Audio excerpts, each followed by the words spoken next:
అక్టోబర్లో 2 పండుగలు కలిసొచ్చాయి. దసరాతో పాటు అక్టోబర్ చివర్లో దీపావళి సినిమాల సందడి కూడా మొదలైపోతుంది.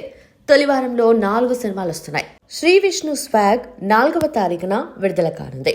దీంతో పాటు ప్రిన్స్ నరేష్ అగస్త్య ప్రధాన పాత్రల్లో కలి, సాయిధన్సిక లీడ్గా, దక్షిణ, నోయల్ రిషిత నెల్లూరు నటించిన బహిర్భూమి, రచయిత పరుచూరి వెంకటేశ్వరరావు మనవడు సుదర్శన్ హీరోగా రూపొందిన మిస్టర్ సెలబ్రిటీ, ఈటీవీ ప్రభాకర్ తనయుడు చంద్రహాస్ నటించిన తొలి సినిమా రామ్ నగర్ బన్నీ కూడా అదే డేట్కొస్తున్నాయి.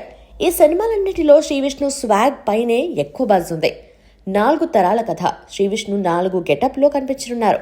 ఈ సినిమా దర్శకుడు హసిద్ గోలి గతంలో రాజరాజ చోరాతో ఓ హిట్ ఇచ్చాడు. రీతు వర్మ, మీరా జస్మిన్, సునీల్ ఇలా ప్రముఖ తారాగణం ఉంది. పీపుల్ మీడియా ఫ్యాక్టరీ నిర్మాణం ఇవన్నీ సినిమాపై ఆసక్తిని పెంచాయి.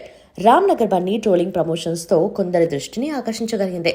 చంద్రహాస్ యాటిట్యూడ్ విపరీతంగా ట్రోల్ అయింది. ఆర్జీవీ లాంటి మరో ట్రోలింగ్ సెలబ్రిటీ సమక్షంలో ప్రీ రిలీజ్ ఈవెంట్ కూడా చేశారు.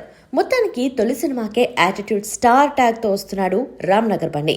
నరేష్ అగస్త్య కలి టీజర్ ఆసక్తికరంగానే ఉంది.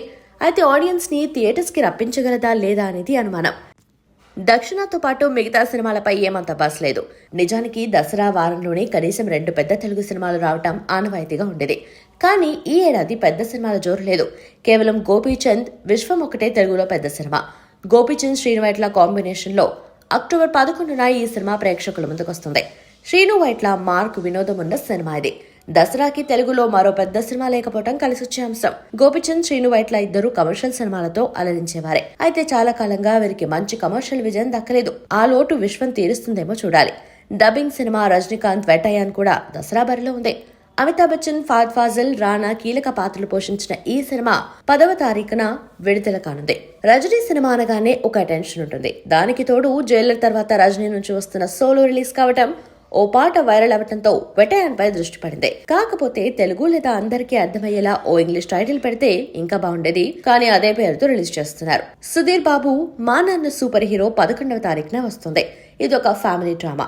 అర్జున్ మేనల్లుడు ధ్రువ హీరోగా, మార్టిన్, అలియా భట్, జిగ్రా డబ్బింగ్ బొమ్మలు కూడా అదే రోజు వస్తున్నాయి. సుహాస్ జనకైతే గనక సినిమాతో 12వ తేదీన వస్తున్నాడు. దిల్ రాజు ఈ ప్రాజెక్ట్ లో భాగం కావటం, పాయింట్ లో కూడా కొత్తదనం ఉండటంతో ఆసక్తి ఏర్పడింది. ఇక 3వ వారం చెప్పుకోదగ్గ సినిమాలు లేవు.